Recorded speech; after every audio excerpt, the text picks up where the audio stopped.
ketemu, tapi rasanya sering kita ketemu ya. Izinkan saya share screen. Malam hari ini kita mau belajar sama-sama ya. Jadi saya juga belajar. Saya selalu merasakan bahwa saya belum bisa apa-apa juga. Maka mari kita sama-sama belajar. Guru kita adalah Yesus Kristus sendiri. Baik teman-teman, apakah sudah terlihat? Udah bisa dilihat, John? Sudah, siap. Oke, baik. Terima kasih teman-teman.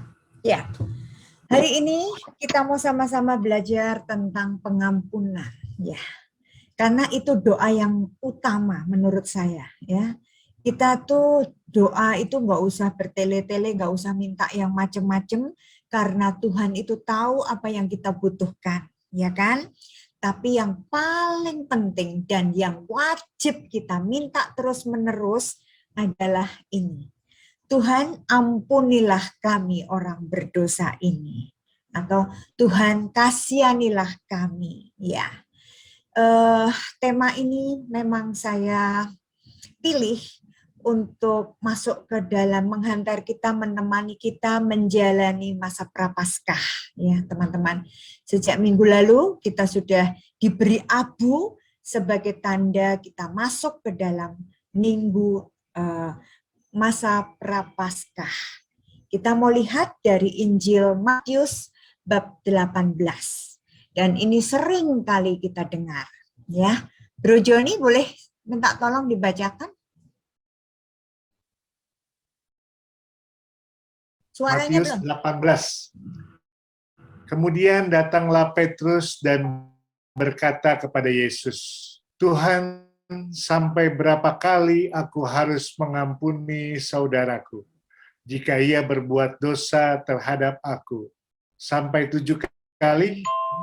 Yesus berkata kepadanya, bukan, aku berkata kepadamu, bukan sampai 7 kali, melainkan sampai 70 kali 7 kali.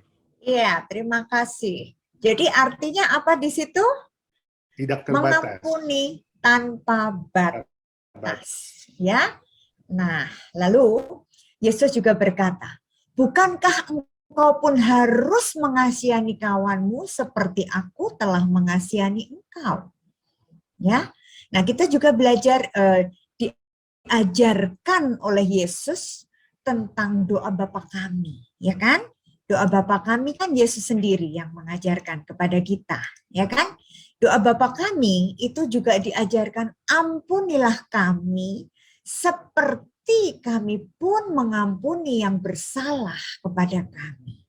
Teman-teman, ini hukum timbal balik ya.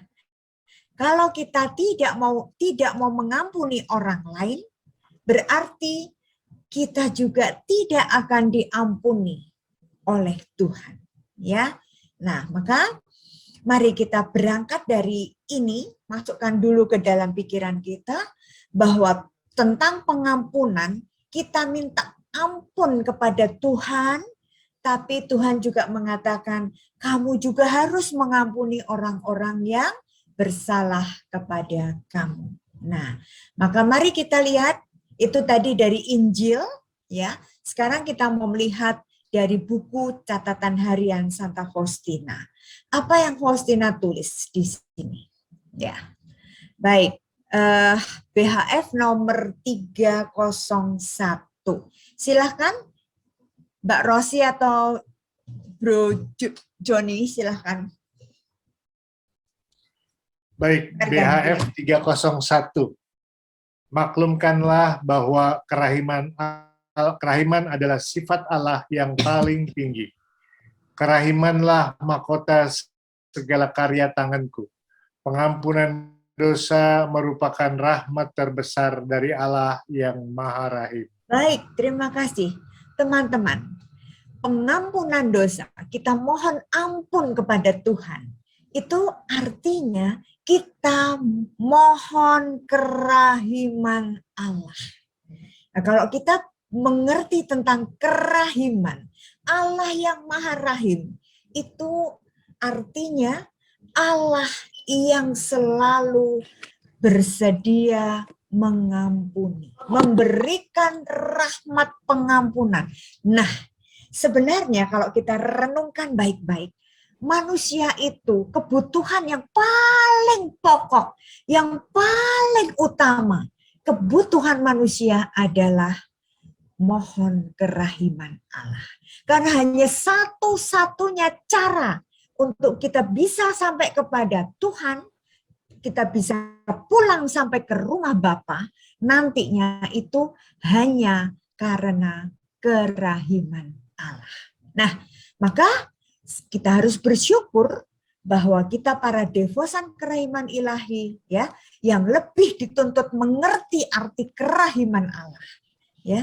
Dan kita sebagai orang Katolik, kita mempunyai iman yang percaya penuh bahwa kerahiman Allah itu adalah sifat Allah yang paling tinggi. Nah, itu ya. Jadi Allah yang maha rahim. Maha itu paling tinggi kelasnya. Tidak ada yang lebih tinggi lagi. Jadi kerahimanlah mahkota segala karya tanganku. Lihat, ini Yesus sendiri yang bicara kepada Santa Faustina. Jadi Santa Faustina dikasih pesan untuk memaklumkan itu, menyampaikan kepada banyak orang, ya, menyampaikan kepada semua orang, ya, bahwa kerahiman Allah itu sifat yang tertinggi dari Allah. Ya, pengampunan dosa merupakan rahmat terbesar dari Allah yang Maha Rahim. Nah, teman-teman, kita wajib bersyukur karena kita menjadi anggota gereja Katolik. Karena satu-satunya gereja Katoliklah yang mempunyai wadah, mempunyai tempat pengakuan dosa. Kita mempunyai sakramen rekonsiliasi. Ya, di agama yang lain tidak ada sakramen rekonsiliasi. Padahal di sini dikatakan pengampunan dosa merupakan rahmat yang terbesar dari Allah yang Maha Rahim. Maka itu berkali-kali saya merenungkan ini, saya sungguh-sungguh bersyukur kalau kita boleh mengenal Allah kita yang Maha Rahim. Ya, baik. Lanjut, Bu Rosi. Tulislah, berbicaralah tentang kerahimanku. Tunjukkanlah kepada jiwa-jiwa di mana mereka harus mencari Penghiburan, yakni dalam sidang kerahiman, sakramen rekonsiliasi. Di sana mujizat yang terbesar terjadi dan tak henti-hentinya diulangi untuk mengalami sendiri mujizat ini. Tidak perlu orang pergi menempuh perjalanan ziarah yang jauh atau melaksanakan sejumlah upacara lahiriah. Cukuplah datang ke kaki wakilku dengan penuh iman dan mengungkapkan kepapaannya. Maka mujizat kerahiman ilahi pun akan tampak sepenuhnya. Baik, terima kasih Ibu Rosi.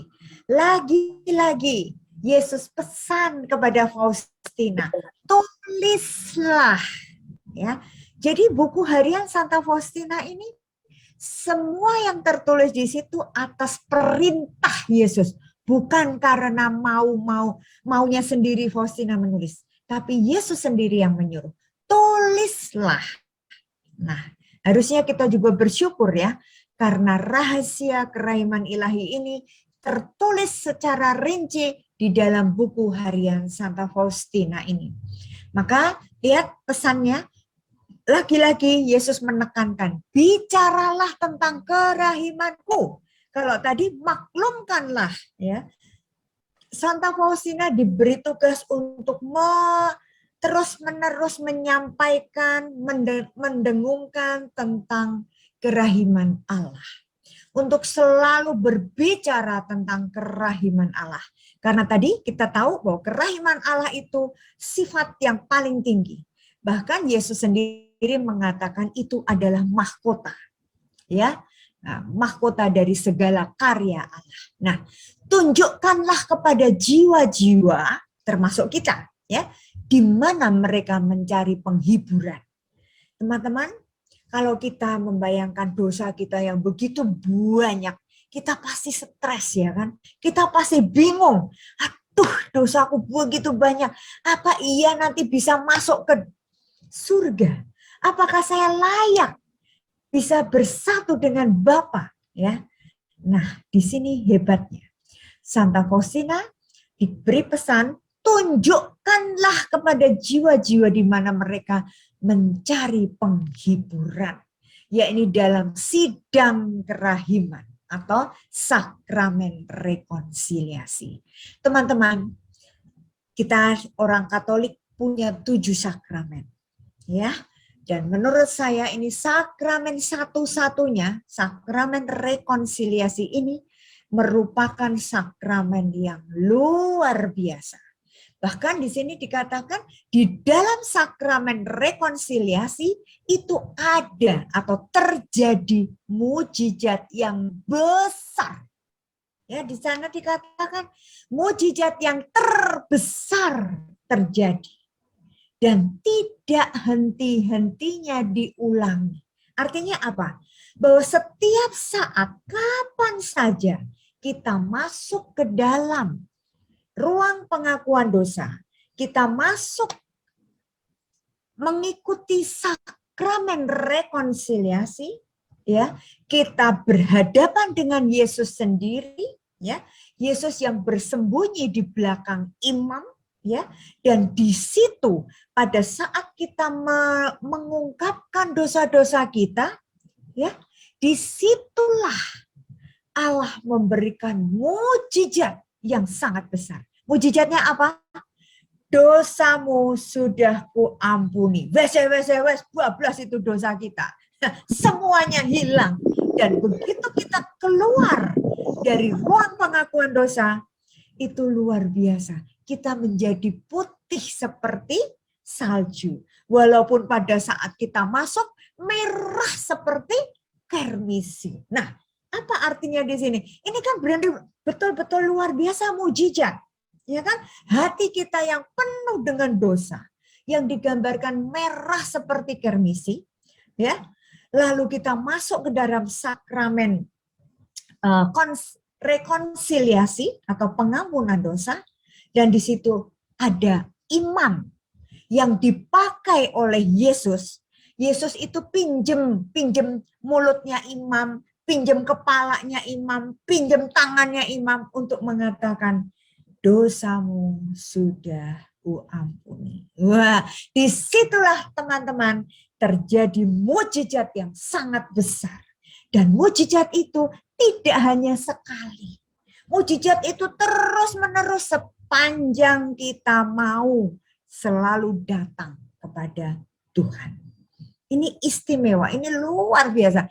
Saya setiap kali membayangkan, aduh iya ya benar-benar ini mujizat yang luar biasa. Kalau mujizat kesembuhan, saya pernah juga mendapatkan mujizat kesembuhan. Begitu saya sembuh, ya sudah mujizat itu tidak terjadi lagi. Betul ya? Karena sudah sembuh. Nah, tetapi kalau yang namanya DOSA, manusia tuh nggak bakal bisa bersih 100%.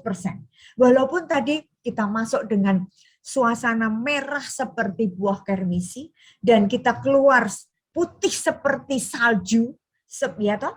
Tetapi suatu hari, keesokan harinya kah, seminggu sekali kah, sebulan sekali kah, atau berapa bulan berikutnya, ternyata hati kita ini sudah dipenuhi lagi dengan dosa. Dan kita manusia tidak pernah lepas dari dosa. Teman-teman kalau bisa tolong diperhatikan background gambar ini. Saya sengaja memilih backgroundnya ini, walaupun tertimpa dengan tulisan. Semoga teman-teman masih bisa memperhatikan. Ini siapa yang sedang ngaku dosa? Siapa? Ayo, Paus Fransiskus. Pak Paus. Yang Paus. kita kenal, Bapak Paus itu adalah Bapak suci. Ya kan? Bapak suci yang kita anggap nggak ada dosanya. Loh, Bapak yang paling istimewa, yang paling suci di dunia ini cuma satu Paus. Tetapi beliau juga mengaku dosa. Beliau juga mengalami rekonsiliasi, ya, menerima mujizat dari Tuhan. Ya, lihat kerendahan hati Paus ini. Nah, Faustina juga menuliskan begini. Cukuplah datang ke kaki wakilku dengan penuh iman dan mengungkapkan kepapaannya. Syaratnya penuh iman, bahwa saya yakin saya masuk ke ruang pengakuan itu, saya ketemu dengan Yesus sendiri. Walaupun secara kasat mata, secara fisik kita melihat yang ada di situ adalah pastor. Baik pastor yang kita kenal maupun yang tidak kita kenal sekalipun. Tetapi pastor siapapun yang begitu masuk ke ruang pengakuan dosa dan sudah lengkap dengan pakaian resminya, ya, dengan stola ungunya, itu sudah menunjukkan bahwa Yesuslah ini. Di dalam diriku, dalam pikiranku, di dalam pribadiku ini adalah Yesus sendiri. Nah, ya, jadi syaratnya adalah penuh iman. Kita harus percaya bahwa saya akan ketemu dengan Yesus, dan kalau sudah bertemu dengan Yesus, saya dengan sebebas-bebasnya mengeluarkan, mengungkapkan kepapaan. Itu artinya apa? Kedosaan kita, kekurangan kita, kesalahan kita. Ya, dengan penuh kepercayaan bahwa Allah dalam diri Yesus itu sungguh-sungguh mendengarkan setiap kata-kata kita. Bahkan kata-kata yang tersembunyi di dalam hati kita. Sekalipun kita nggak mampu mengeluarkan kata-kata melalui mulut kita, tetapi Yesus kita Maha tahu. Dia tahu apa yang ada di dalam pikiran kita, apa yang ada di dalam hati kita. Ya, maka di sini dikatakan, maka mujizat kerahiman ilahi pun akan tampak sepenuhnya. Jadi kita bisa menemukan mujizat yang luar biasa, yaitu mujizat apa? Mujizat penghapusan dosa. Nah, lihat di sini. Meskipun suatu jiwa tampaknya sudah seperti mayat yang membusuk, sehingga dari sudut pandang manusia tidak ada harapan untuk pemulihan dari segala sesuatu, tampaknya sudah musnah. Tidak demikianlah dengan Allah. Lihat apa maksudnya di sini? Sekalipun kita itu sudah tak berdaya, sekalipun kita sudah merasa saya benar-benar sudah menjadi manusia yang terjelek, manusia yang terbesar dosanya, ya, penjahat yang luar biasa jahatnya, tetapi di mata Allah kita tetap berharga. Maka mujizat kerahiman ilahi sepenuhnya memulihkan jiwa itu. Ingat, Yesus mengatakan apa? Aku datang bukan untuk orang yang sehat, tetapi aku datang untuk menyembuhkan orang yang sakit. Teman-teman, kalau kita orang berdosa, itu berarti kita sakit. Yang sakit apanya? Jiwa kita. Ya, jiwa kita yang sakit. Ya, maka mujizat kerahiman ilahi sepenuhnya memulihkan jiwa. Ya. Pendosa, kita orang berdosa, itu berarti kita sedang sakit jiwanya. Maka mari kita sembuhkan jiwa kita dengan cara apa? Datang sesering mungkin ke sakramen rekonsiliasi. Maka kita akan menemukan mujizat yang luar biasa. Nah, Oh, betapa memprihatinkan mereka yang tidak memanfaatkan mujizat kerahiman Allah ini.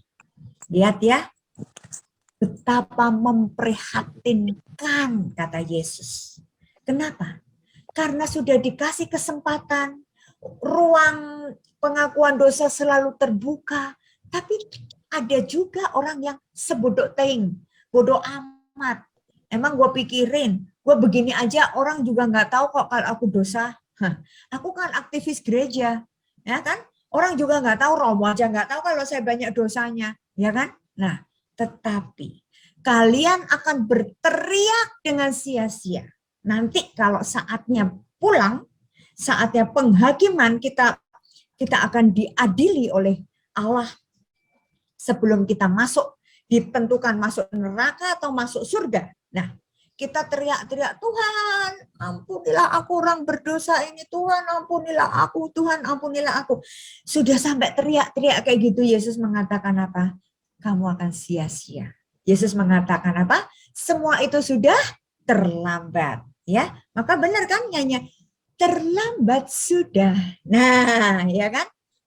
Jangan sampai terlambat, teman-teman. Mari, dalam kondisi prapaskah ini, kita diajak untuk membersihkan diri kita dari dosa. Untuk membasuh, membersihkan jiwa kita. Menyembuhkan jiwa kita dari segala macam sakit penyakit. Ya, baik. Monggo, silahkan. Lanjut, Mbak Rosi.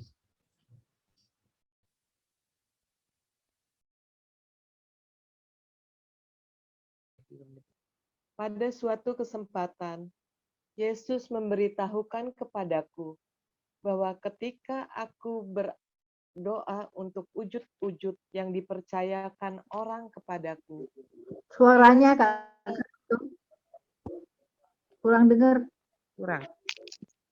Ya. Suaranya kurang keras.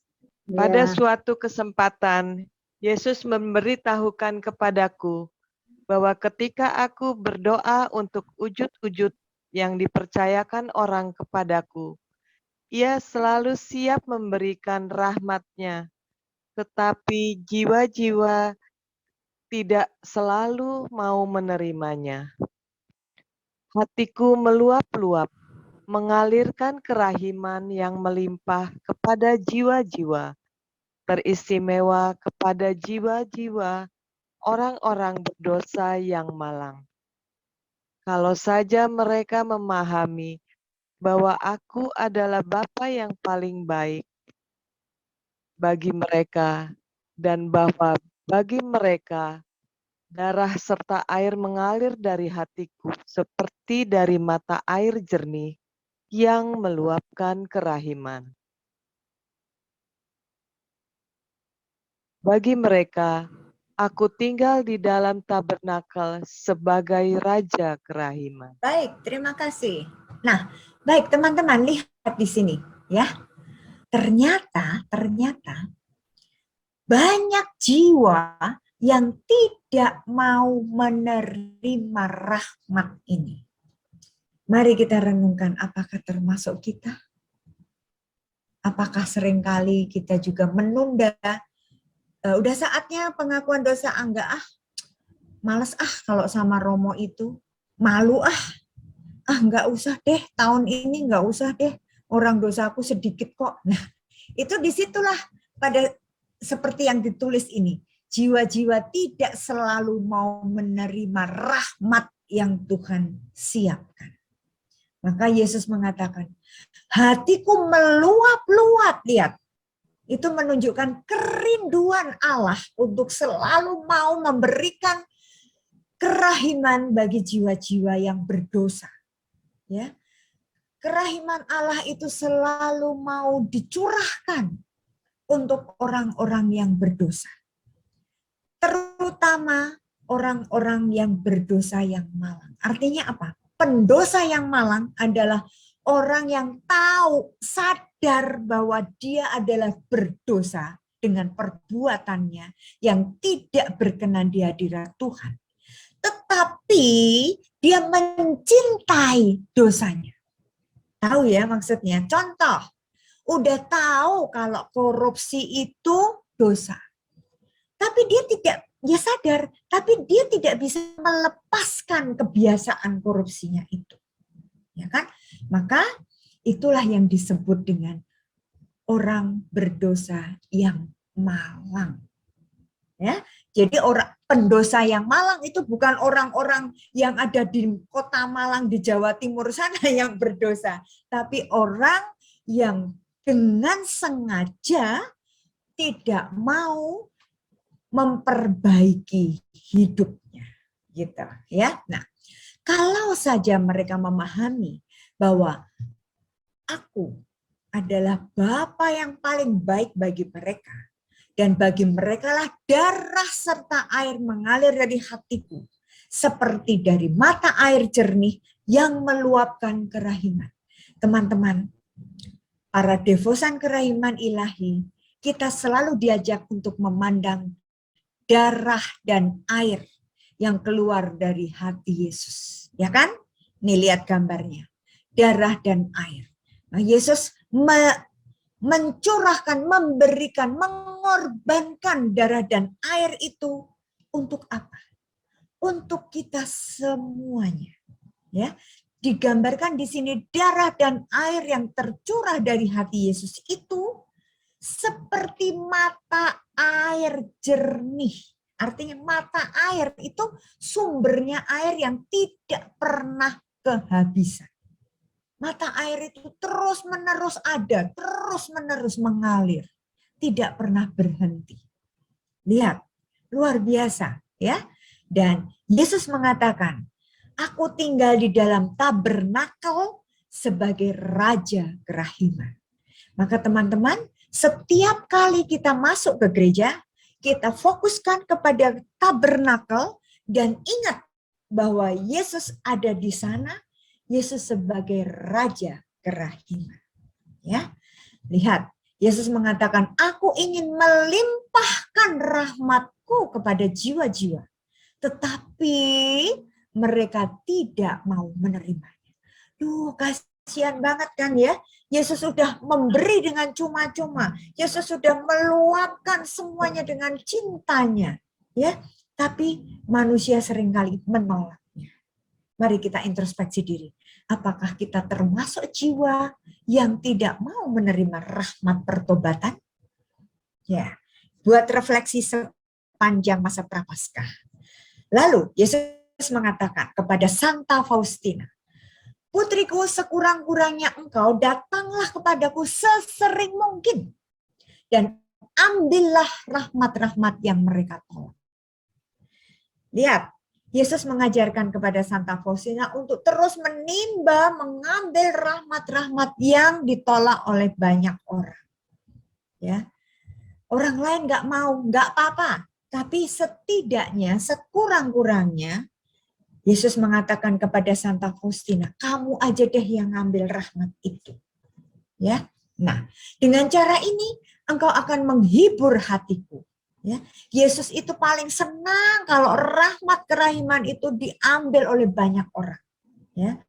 Oh, betapa acuh tak acuhnya jiwa itu kepada kebaikanku yang sedemikian besar.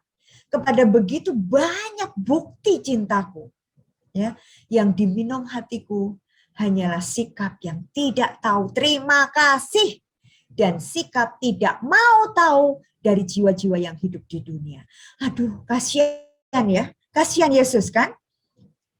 Seringkali sikap kita mungkin juga begitu ya, teman-teman. Coba kita pikirkan, coba kita refleksikan. Apakah saya, masing-masing menunjuk dirinya sendiri ya, apakah saya juga berlaku tidak tahu diri? Tidak tahu terima kasih kepada Tuhan yang sudah mencurahkan darah dan airnya di kayu salib. Untuk apa? Untuk menyelamatkan Anda dan saya. Bagaimana kita membalas? Bagaimana kita mengucapkan terima kasih? Sikap yang cuek, yang tidak mau tahu, ternyata mungkin masih ada juga sikap itu di dalam diri kita. Maka mari kita renungkan dengan baik, lalu kita berusaha untuk memperbaikinya. Tentunya dengan kekuatan kita sendiri, kita nggak mampu. kita harus minta kekuatan Tuhan.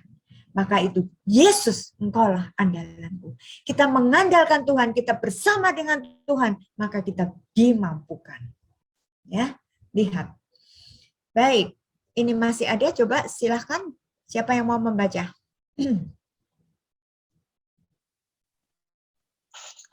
Maka aku berpaling kepadamu, hai kamu jiwa-jiwa pilihan. Apakah kamu juga akan gagal memahami kasih hatiku?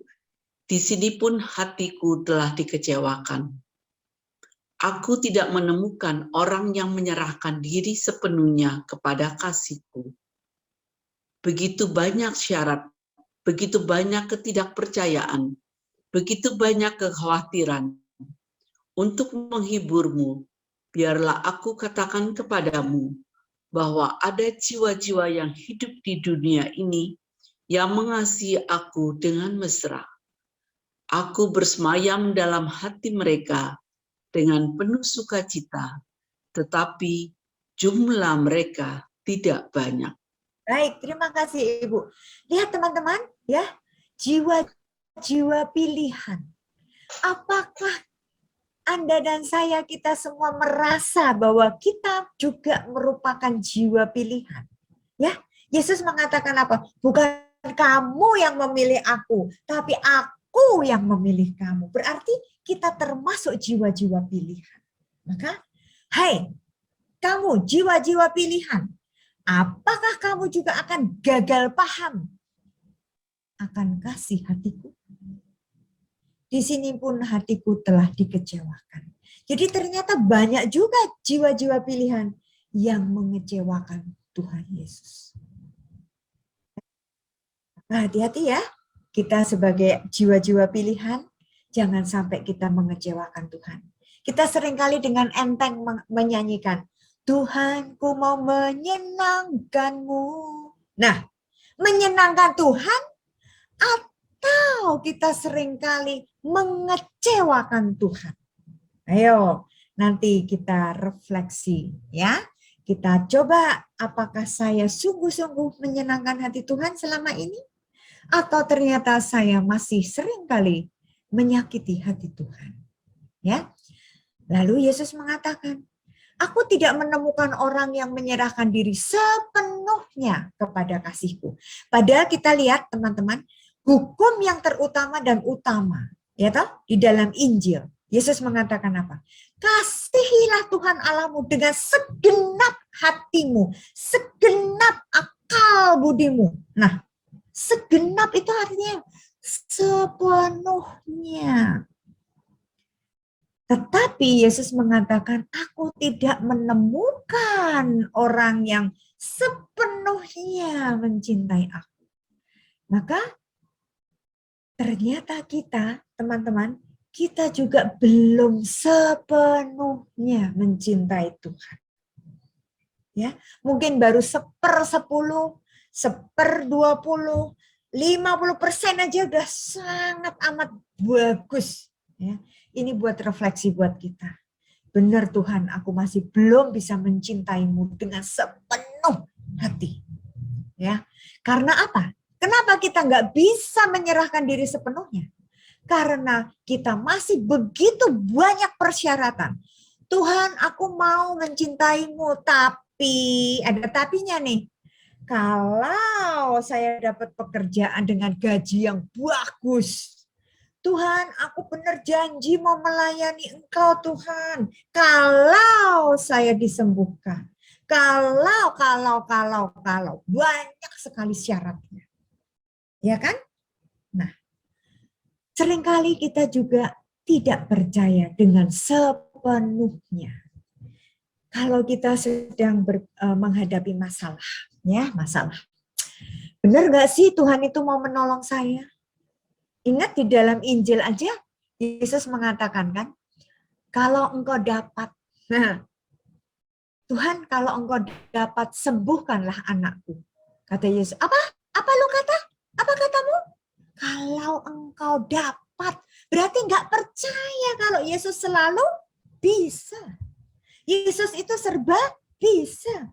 kenapa kita seringkali tidak percaya bahwa Dia bisa. Dia tak pernah gagal. Ya kan?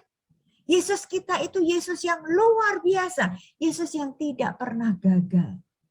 Tapi kok kenapa seringkali kita tidak percaya akan kemampuan Yesus? Kalau Engkau bisa Tuhan, sembuhkanlah aku. Loh, berarti kita belum percaya. Ya kan? Masih ragu-ragu. Ya kan? Oh, ternyata begitu banyak kekhawatiran. Teman-teman, renungkan baik-baik. Poin khawatir. Kalau kita khawatir, jangan-jangan nanti begini. Jangan-jangan nanti begono. Jangan-jangan ini, terjadi itu. Berarti sepanjang kita khawatir, itu berarti kita belum percaya kepada Tuhan. Ya. Tetapi Yesus mengatakan, ada juga kok yang saya juga bisa menemukan orang yang betul-betul dengan tulus mencintai aku, mesra dengan aku, tapi cuman sedikit. Jumlah mereka tidak banyak, berarti cuma sedikit kan? Mari teman-teman kita isi supaya betul-betul kita termasuk yang jumlahnya tidak sedikit. Tetapi kita sungguh-sungguh merasakan Tuhan bersemayam di dalam hati kita dengan penuh sukacita. Kenapa? Karena yang namanya cinta, yang namanya kasih, itu kedua belah pihak bertemu. Nggak bisa cinta atau kasih itu hanya bertepuk sebelah tangan. Ya, jadi kalau kita mau sungguh-sungguh merasakan Yesus ada di dalam kita, Yesus yang selalu memenuhi hati kita, itu berarti kita harus secara full, ya, menyambut kasih Tuhan. Ya, jangan bertepuk sebelah tangan. Artinya bertepuk sebelah tangan, Tuhan selalu mencintai kita. Tuhan tidak pernah bosan mencintai kita. Tapi seringkali kita cuek, jual mahal, kita lari dari Tuhan. Nah, itu. Ya, oke. Nah, di sini Bu Vero luar biasa di sini. Faustina diberi tugas, jangan lelah, jangan bosan, ya, untuk terus-menerus memaklumkan kerahiman Allah. Untuk terus bicara tentang kerahiman Allah. Jangan bosan, jangan lelah. Ya, teman-teman ini biasanya yang ikut set atau cap, ya, kalau lagi sudah selesai itu perutusan kan selalu diajak nyanyi. Jangan lelah, ya kan?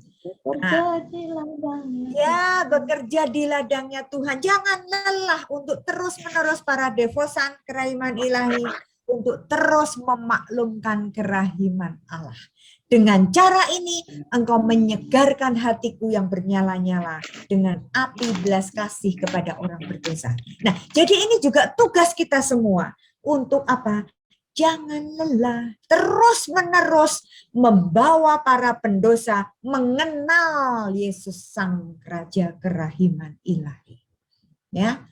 Nah, lalu Faustina mendapat tugas untuk menyampaikan kepada para imam, ya, bahwa orang berdosa yang keras hati sekalipun akan bertobat pada saat mendengar mereka bicara mengenai kerahimanku yang tak terbatas. Maka teman-teman, kita boleh sekarang buka telinga, menyimak dengan sungguh-sungguh pada saat imam, ya, memberikan homili, ya, terutama mengajak orang, mengajak umatnya untuk terus-menerus mengenal kemurahan hati Allah, untuk terus mau merasakan kerahiman Allah yang tak terbatas. Dan Yesus berjanji, imam yang memaklumkan dan memuliakan kerahimanku, ya, akan diberi kekuatan yang mengagumkan. Nah, di sini kita sebenarnya juga udah bisa kan melihat Romo yang luar biasa urapannya. Nah, ya kan? Kalau kita mendengarkan khotbah Romo itu kita bisa merasakan hadirat Tuhan melalui Romo itu. Kenapa? Karena ternyata yang memberikan kekuatan, yang mengurapi kata-kata mereka, yang untuk menyentuh orang-orang yang mendengarkan itu ternyata Allah sendiri yang berbicara. Yesus berbicara kepada imam-imam yang benar-benar dengan rendah hati, ya, yang selalu mau menyampaikan kerahiman Allah. Nah, jadi kita bisa membedakan mana pastor yang diurapi oleh Allah sendiri. Sehingga kata-kata yang disampaikan, yang keluar dari mulutnya, itu sungguh menyentuh hati kita. Ya kan? Nah, tadi saya juga merasakan, saya didoakan supaya kata-kata yang keluar dari Bu Faria berasal dari Tuhan, bukan berasal dari saya sendiri. Ya, semoga apa yang saya katakan sungguh bisa menyentuh hati teman-teman yang mendengarkan. Saya berharap demikian. Nah, oke, silakan Ibu, siapa lagi yang mau membaca? Ayo. Hari ini aku mendengar suara di dalam jiwaku.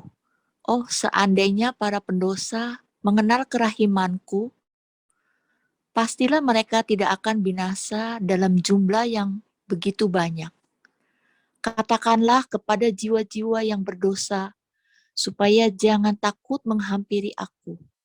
Katakan kepada mereka bahwa kerahimanku sangat besar. Iya, baik. Tuh, lihat. Kita juga dikasih tugas untuk mengingatkan teman-teman kita yang masih punya perasaan takut untuk dekat dengan Tuhan. Maka kita yang sudah tahu pesan ini, Yesus mengatakan, katakanlah kepada jiwa-jiwa yang berdosa supaya jangan takut menghampiri aku. Ya, karena apa? Karena kerahiman Allah sungguh amat besar. Maka teman-teman, ini juga tugas kita. Kita mau ikut menyelamatkan jiwa-jiwa supaya mereka tidak binasa, melainkan memperoleh hidup yang kekal. Gimana caranya? Kita harus terus-menerus mewartakan, jangan takut untuk mendekati Tuhan yang Maha Rahim. Ya, kita diajak untuk berperan serta secara aktif mengajak orang-orang untuk datang kepada Tuhan. Ya, oke, lanjut.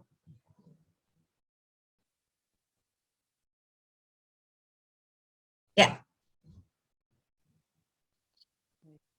Saya baca ya, Bu. Tuhan berkata kepadaku, hilangnya setiap jiwa, menenggelamkan aku ke dalam kesedihan yang menyayat hati. Engkau selalu menghibur aku setiap kali engkau mendoakan orang yang berdosa. Doa yang paling menyenangkan hatiku adalah doa untuk bertobatnya orang-orang berdosa.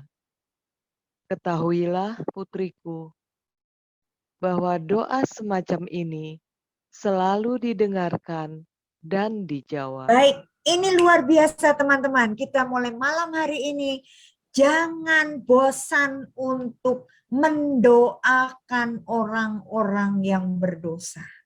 Jadi mari kita sekarang ubah doa kita. Ubah doa. Doa yang biasanya untuk aku, keluargaku, anakku, suamiku, istriku, pokoknya pakai kuku. Ya, karena saking kita selalu berpusat pada diri kita sendiri. Mulai malam hari ini, yuk kita mengubah doa kita. Dengan apa? Dengan cara kita ingat akan setiap orang, terutama mereka yang berdosa, supaya mereka bertobat. Ya, siapa orang-orang berdosa itu? Contoh, hari ini kita lihat teman-teman, Bapak Paus Fransiskus juga mengajak kita untuk berdoa untuk siapa? Ukraina yang sedang perang, ya kan? Maka kita juga harus mendoakan orang-orang, siapa orang yang berdosa? Itu yang ngebom itu juga berdosa. Orang yang nggak ngerti apa-apa dibunuh. Coba, itu kan dosanya besar sekali. Maka mari kita mendoakan orang-orang. Tuhan, jamahlah mereka yang punya pikiran untuk membunuh, untuk membinasakan orang-orang. Hentikan perang Tuhan. Dan biarlah mereka kau sadarkan. Ampuni dosa-dosa mereka Tuhan. Nah, seperti itu. Karena doa yang seperti itu menyenangkan hati Tuhan. bahkan dikatakan paling menyenangkan. Ya, kita harus terus-menerus membawa pertobatan bagi jiwa-jiwa. Ya, nah, lalu Yesus mengatakan apa? Doa semacam ini selalu didengarkan dan dijawab. Maka teman-teman, ubahlah doa kita untuk nomor 1 yang utama adalah minta ampun. Mohon pertobatan. Tuhan ampunilah kami orang berdosa. Ya, baik. Oke, yuk silakan ini. Yuk. Jangan lama-lama, waktunya kebuang. Kalau nggak ada, saya baca Ya. sendiri. Ayo, hari ini saya lagi Bu. Hari ini dalam kurun percakapan yang panjang, Tuhan berkata kepadaku, betapa besarnya keinginanku untuk menyelamatkan jiwa-jiwa. Juru tulisku yang terkasih, tulislah bahwa aku ingin mencurahkan kehidupan ilahiku ke dalam jiwa-jiwa manusia dan menguduskan mereka, asal saja mereka mau menerima rahmatku. Orang-orang yang dosanya paling berat pun akan mencapai kesucian yang tinggi kalau mereka mau berharap kepada kerahimanku. Lubuk hatiku yang paling dalam penuh dengan kerahiman yang selalu mengalir, dan semua itu dicurahkan ke atas semua yang telah kau ciptakan. Yang telah kuciptakan. Baik, lihat teman-teman, ini terus-menerus Yesus mengatakan betapa besarnya keinginanku untuk menyelamatkan jiwa-jiwa. Jadi pada dasarnya sejak awal manusia diciptakan, itu Allah sudah selalu memberikan gambaran bahwa manusia itu sangat amat berharga. Manusia itu dijaga supaya hidup bahagia bersama-sama dengan Allah. Jadi Allah tidak pernah menginginkan manusia itu binasa, tetapi selalu pengen untuk terus-menerus menyelamatkannya. Ya, maka di sini dikatakan juga, aku ingin mencurahkan kehidupan ilahiku ke dalam jiwa manusia, ya, dan menguduskan mereka, asal saja mereka mau menerima rahmatku. Sebenarnya syaratnya gampang. Asal mau, udah itu aja. Nggak usah mikir yang lain-lain. Jadi katakan kepada Tuhan, Tuhan aku mau menerima rahmat-Mu. Aku mau menerima kehidupan ilahi-Mu. Ya kan? Aku mau menjadi kudus. Karena syaratnya untuk nanti sampai kepada Tuhan, hendaklah kamu kudus seperti Bapakku kudus. Ya. Lihat janjinya Yesus. Orang yang berdosa paling berat pun bisa loh mencapai kesucian yang tinggi kalau mereka lagi-lagi mau, kuncinya MAU, mau. Asal mau berharap kepada kerahimanku. Jadi benar ya, syarat kita itu beriman dan berpengharapan. Iman dan harapan itu harus kuat. Ya, kita punya iman, yaitu kita percaya dan kita selalu punya harapan bahwa di dalam Yesus Kristus tidak pernah ada jalan tertutup atau jalan buntu. Semuanya ada jalan keluarnya. Itulah kita terus-menerus berharap dan berharap. Ya.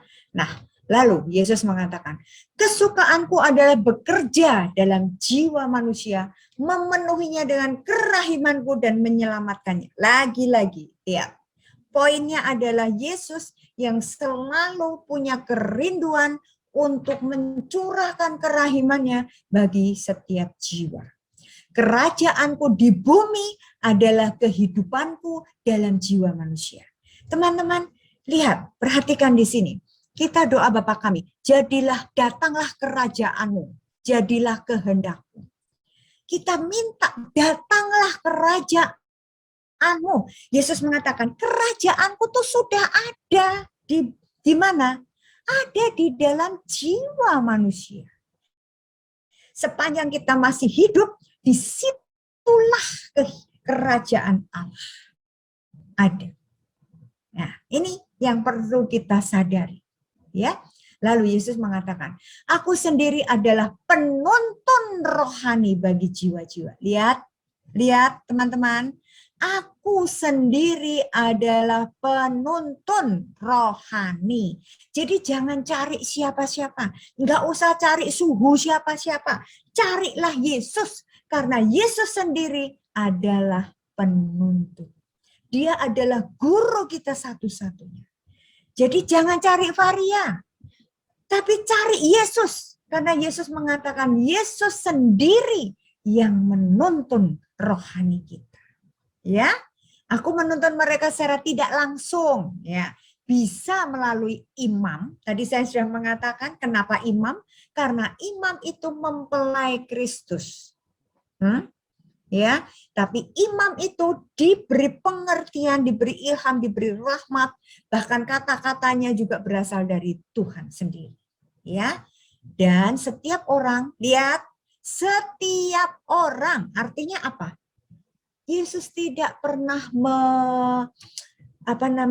membeda-bedakan, tapi setiap orang kutuntun kepada kesucian lewat jalan yang hanya aku sendiri yang tahu.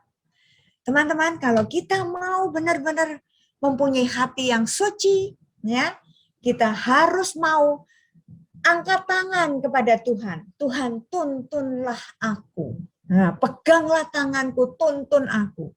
Kita membayangkan seperti anak kecil yang sedang mau belajar berjalan. Ya, anak kecil yang sedang belajar berjalan itu selalu berpegang tangan orang tuanya, tangan papa mamahnya, ya kan? Untuk dituntun supaya anaknya juga tidak jatuh. Nah, demikian juga Tuhan, kita semua teman-teman. Mari kita angkat tangan. Biarlah Tuhan senantiasa memegang tangan kita, menuntun kita sampai kita mencapai kesucian. Ya, itu teman-teman. Ya, nah ini tambahan aja. Saya mau mengakhiri dari buku Harian Santa Faustina 1602 itu tentang pengakuan dosa. Bagaimana? Nah ini tadi pertanyaannya, bagaimana kita mengaku dosa? Sorry. Di sini dikatakan, setiap kali engkau pergi ke pengakuan dosa, teman-teman, masa prapaskah ini masa yang paling tepat mengajak kita semua untuk berani masuk ke pengakuan dosa. Berani untuk berjumpa dengan Yesus di dalam sakramen rekonsiliasi. Ya, setiap kali engkau pergi ke pengakuan dosa, ke mata air kerahimanku, ya. Jadi sakramen rekonsiliasi itu, mari kita sekarang masukkan ke dalam pikiran kita. Kalau kita masuk ke ruang pengakuan dosa berarti saat itu juga kita akan menimba air dari mata air kerahiman Allah. Darah dan air yang memancar dari hatiku mengalir ke dalam jiwamu dan membuat jiwamu semakin mulia. Luar biasa. Jadi jangan takut lagi untuk masuk ke ruang pengakuan dosa. Karena jiwa kita dibuat semakin mulia. Waduh, luar biasa banget. Lalu di sini dikatakan, setiap kali engkau pergi ke pengakuan dosa dengan pengharapan yang besar, lihat, benamkanlah diri sepenuhnya ke dalam kerahimanku. Jadi kita itu masuk ke ruang pengakuan dosa, kita mau menyerahkan diri. Tuhan ini aku Tuhan, segala-galanya enggak boleh ditutup-tutupi, toh ya percuma. Yesus itu tahu sampai ke tempat yang tersembunyi. Yesus tahu apapun yang terjadi di dalam diri kita. Maka yang penting di sini kita membenamkan diri sepenuhnya. Tuhan ini aku yang datang dengan segala macam dosa-dosaku. Aku mau saat ini juga Tuhan menimba kerahiman-Mu melalui darah dan air yang telah Kau curahkan. Nah, lihat, apabila engkau menghampiri kamar pengakuan, lihat, ketahuilah bahwa aku sendiri sedang menantikan engkau di sana. Jadi Yesus mengatakan, marilah engkau yang letih lesu dan berbeban berat, datanglah kepadaku. Aku akan memberikan kelegaan bagimu. Persis begitu kita keluar dari pengakuan dosa, kita benar-benar ngerasa plong, lega, ya kan? Karena semuanya sudah kita curahkan. Aku hanya bersembunyi di balik sosok imam. Lihat, Yesus yang tersembunyi di balik sosok imam. Tetapi aku sendirilah yang bekerja di dalam jiwamu.